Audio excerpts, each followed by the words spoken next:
Arkadaşlar, herkese iyi günler. Kanalımıza hoş geldiniz. Bugün sizler için çok sevdiğimiz oyuncularımız Elçin Sangu ve Barış Arduç'dan güzel sempatik videolar hazırladık. Barış Arduç, Kuzgun, Kiralık Aşk, Alp Arslan Böyük Selçuklu, Dinle Sevgili, Hanımefendi bu dizilerde rol almış ve herkesin beğenisini kazanmıştır.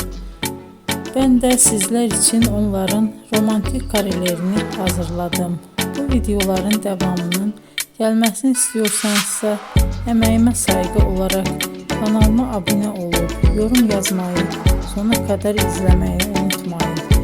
İzleyen herkese teşekkür ederim. Yeni karelerle görüşmek dileğiyle. Hoşça kalın.